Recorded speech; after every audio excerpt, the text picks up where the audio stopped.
एक दफा का जिक्र है, एक लड़का एक गांव में रहता था। वो गांव के बाहर एक पहाड़ी पर सब गांव वालों की भेड़ बकरियों की देखभाल करता था। वो सारा दिन भेड़ बकरियों की देखभाल कर करके तंग आ जाता था। उसने तंग आकर गांव वालों को अपनी बोरियत के बारे में बताया, मगर वो कहने लगे, अरे तुम्हारे से बेहतर भेड़ बकरियों का ख्याल पूरे गांव में कोई नहीं रख सकता। तुम उनका ख्याल नहीं रखोगे तो भेड़िया सारी बकरियों को चुरा कर ले जाएगा। लड़का खेलने के लिए और बच्चों को ढूंढता था, मगर पहाड़ी पे और कोई बच्चे ना थे। वो खरगोश के पीछे भागने की कोशिश करता, मगर खरगोश उसके लिए बहुत तेज था। वो बकरियों से बातें करने की कोशिश करता, मगर बकरियां घास खाने में मसरूफ थी। आखिरकार वो तंग आ गया और उसने अपना दिल बहलाने के लिए एक मंसूबा बनाया। फिर एक दिन उसने गहरा सांस लिया और ऊंचा ऊंचा चिल्लाने लगा, भेड़िया भेड़िया भेड़िया बकरियों के पीछे पड़ गया है। गांव वाले दौड़ते हुए लड़के की मदद के लिए पहाड़ी पर पहुंचे, मगर जब वो पहाड़ी की चोटी पर पहुंचे तो उन्होंने देखा कि वहाँ कोई भेड़िया ना था। गांव वालों ने गुस्से से उसे कहा, मत चीखो, यहाँ पे कोई भेड़िया नहीं है, और बुड़बुड़ाते हुए वापस चले गए। लड़के ने गांव वालों के गुस्से से भरे हुए चेहरे देखे और कहकहा लगाया। लड़का अपनी इस हरकत से बहुत खुश हुआ और हंसते हंसते बाकी बकरियों की देखभाल करने लग पड़ा। अगले दिन लड़का फिर से बकरियों की देखभाल करता करता बोर हो गया। उसने अपना दिल बहलाने के लिए चीजें ढूंढी, मगर पहाड़ी पर ना तो उसे कोई खेलने के लिए मिला और ना ही कोई जिससे वो बातें कर सके। तो एक दफा फिर उसने गहरा सांस लिया और ऊंचा ऊंचा चिल्लाया, भेड़िया भेड़िया भेड़िया बकरियों के पीछे पड़ गया है। उसने खुशी से देखा कि गांव वाले एक दफा फिर उसकी मदद के लिए पहाड़ी पर दौड़ते हुए आए।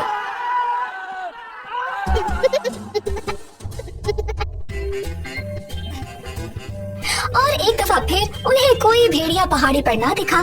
गांव वालों ने उसे गुस्से से कहा, मत चीखो, यहाँ पे कोई भेड़िया नहीं है, और बुड़बुड़ाते हुए वापस चले गए। मगर लड़के को कोई फर्क ना पड़ा। लड़का गांव वालों के गुस्से को देखकर हंसने लगा और खुशी से तालियां मारने लगा।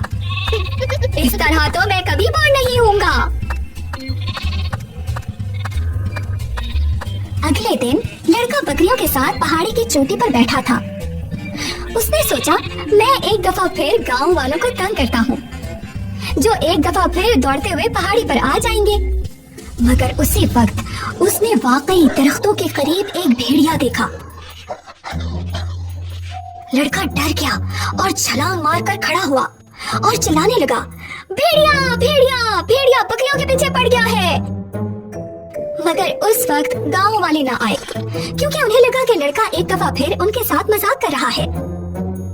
जब कोई ना आया तो लड़का एक दफा फिर चिल्लाया, भेड़िया भेड़िया भेड़िया बचाओ, असली भेड़िया आ गया है। वो चिल्लाता रहा, मगर पहले की तरह इस दफा उसको कोई बचाने ना आया। लड़के ने फिर देखा कि भेड़िया उसकी तरफ भाग रहा है।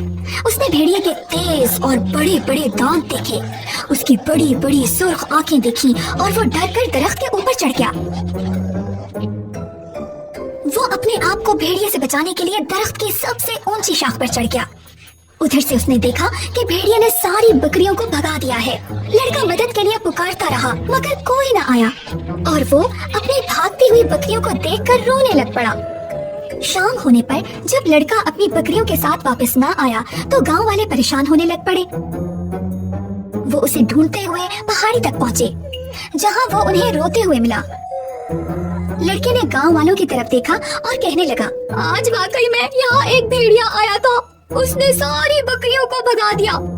मैंने इतना चिल्लाया, भेड़िया भेड़िया, मगर कोई ना आया। गांव का एक बूढ़ा आदमी फिर सामने आया। बेटा, हम कल सुबह बकरियां ढूंढने में तुम्हारी मदद करेंगे, उसने लड़के के कंधे पर हाथ रखते हुए कहा। मगर तुम्हें भी अपनी गलती का अंदाजा होना चाहिए और इससे सीखना चाहिए। झूठ बोलने वाले पर कोई एतबार नहीं करता, बेशक सच ही क्यों ना बोल रहा हो।